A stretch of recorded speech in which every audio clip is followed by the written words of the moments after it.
नमस्कार, आप देख रहे हैं नेक्स्ट 9 न्यूज नेशन और आपके साथ मैं हूं क्रांति सिंह। भारत सरकार ने काले धन पर लगाम लगाने के लिए नवंबर 2016 में नोटबंदी की थी। तब बताया गया था कि ये उपाय काले धन पर रोक लगाने में कारगर साबित होगा। हालांकि आंकड़ों पर गौर करें तो नोटबंदी इस मामले में बेअसर साबित हुई है। काले धन के लिए स्वर्ग माने जाने वाले स्विट्जरलैंड के बैंकों में भारतीयों का डिपॉजिट पिछले साल रिकॉर्ड तेजी से बढ़ा और 14 साल के उच्च स्तर पर पहुंच गया। स्विट्जरलैंड के सेंट्रल बैंक की सालाना रिपोर्ट में जानकारी सामने आई है। स्विट्जरलैंड के बैंकों में भारतीय कंपनियों और लोगों का धन 2021 के दौरान 50% बढ़कर 30,500 करोड़ रुपए से अधिक पर पहुंच गया है। इससे पहले वर्ष 2020 के अंत तक स्विट्जरलैंड के बैंकों में भारतीयों का धन 2.55 अरब स्विस फ्रैंक था। इसके अलावा भारतीय ग्राहकों से बचत या जमा खातों में जमा राशि 2 साल की गिरावट के बाद 2021 में लगभग 4800 करोड़ रुपए के 7 साल के उच्च स्तर पर पहुंच गई है। आंकड़ों के अनुसार स्विट्जरलैंड के बैंकों पर 2021 के अंत तक भारतीय ग्राहकों की कुल देनदारी 383.19 करोड़ स्विस फ्रैंक है। इसमें से 60.20 करोड़ स्विस फ्रैंक ग्राहकों की जमा राशि के रूप में है, जबकि 122.5 करोड़ स्विस फ्रैंक अन्य बैंकों के जरिए रखे हैं और 30 लाख स्विस फ्रैंक न्यासों आदि के जरिए हैं। स्विस बैंक के इन आंकड़ों के सामने आने के बाद स्वामी चक्रपाणी की प्रतिक्रिया सामने आई है। उनका कहना है कि एक तरफ स्विस बैंक में 14 साल के रिकॉर्ड तोड़ पैसे देश के नेताओं ने घोटालाबाजों ने चोरी कर जमा किए, दूसरी तरफ केंद्र सरकार के पास सैनिकों को पेंशन देने का पैसा नहीं है। अग्निवीर भर्ती कर रही है। क्या दुर्भाग्य है कि देश का कि अब सरकार की गलत नीतियों के खिलाफ आवाज उठाना ही राष्ट्रभक्ति है।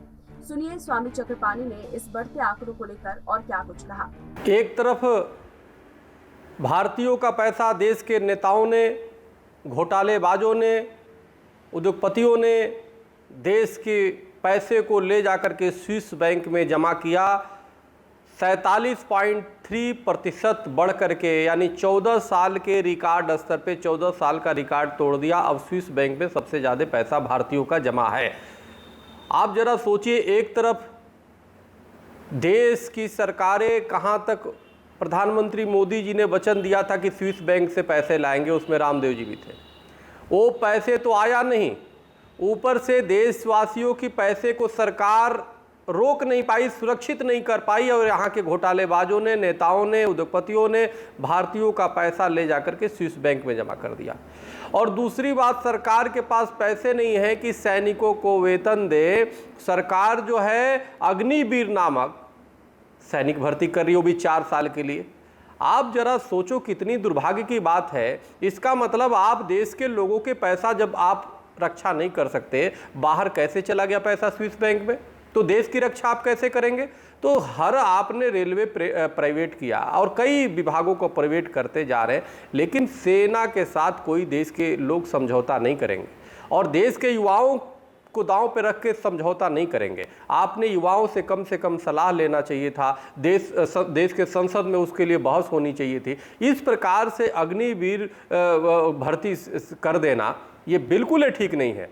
व्यक्ति से बड़ा देश होता है।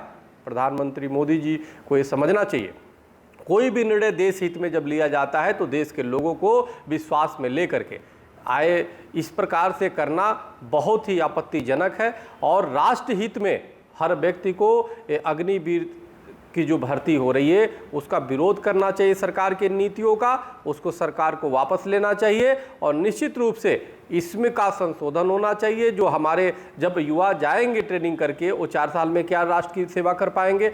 जब 4 साल की नौकरी ही है तो क्यों किसी को मारेंगे या क्यों अपनी जान देने के लिए वो राष्ट्रभक्ति का वो कर पाएंगे और क्या सेवा कर पाएंगे। तो ये एक प्राइवेटाइजेशन कर देना सेना का भी ये बहुत दुर्भाग्यपूर्ण है। हमें लगता है सरकार असफल है। सरकार की इस गलत नीतियों का हम विरोध करते हैं। हिंदू महासभा, संत महासभा विरोध करती है और देश के युवाओं के साथ खड़ी है। बहुत बहुत धन्यवाद। हरिओम, राम राम।